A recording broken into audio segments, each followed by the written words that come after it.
2C. Laporan laba ditahan dan laporan modal sendiri. Laporan laba ditahan.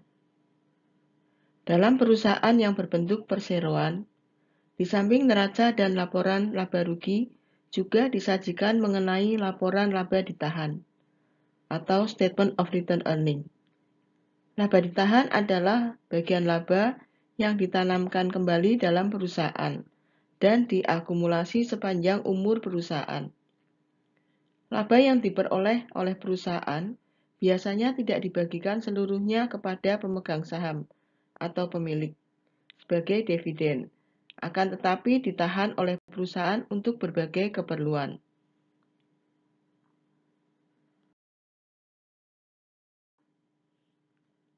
Berikut adalah format laporan laba ditahan. PT EGZ, laporan laba ditahan untuk tahun 2000X1. Yang pertama-tama adalah laba ditahan awal 1 Januari. Kemudian ditambahkan pendapatan neto dan pos-pos insidental. Pembayaran dividen kas. Kemudian didapatkan laba ditahan akhir 31 Desember 2000X1. Ada kalanya laporan laba ditahan digabungkan dengan laporan laba rugi dengan nama laporan laba rugi dan laba ditahan.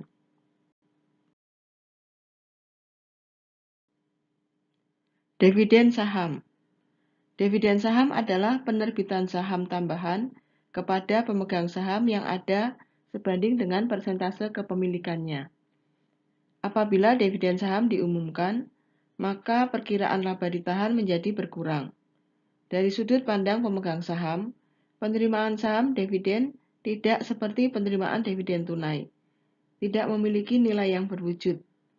Pembayaran saham dividen tidak mempengaruhi aset atau kewajiban, tetapi hanya mengakibatkan suatu penyesuaian dalam seksi ekuitas di neraca. Saldo laba ditahan berkurang dan perkiraan saham atau capital atau paid-in capital bertambah dengan jumlah yang sama.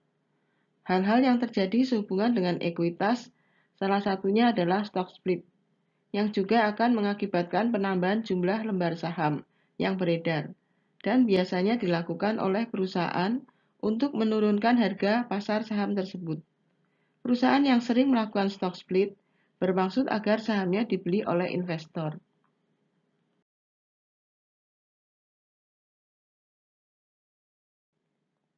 Laporan modal sendiri.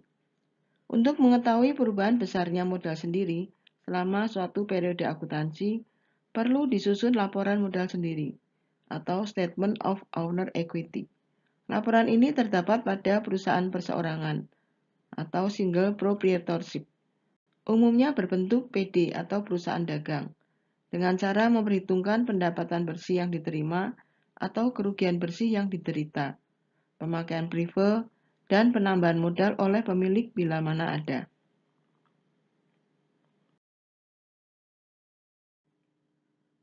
Berikut ini adalah format laporan modal sendiri.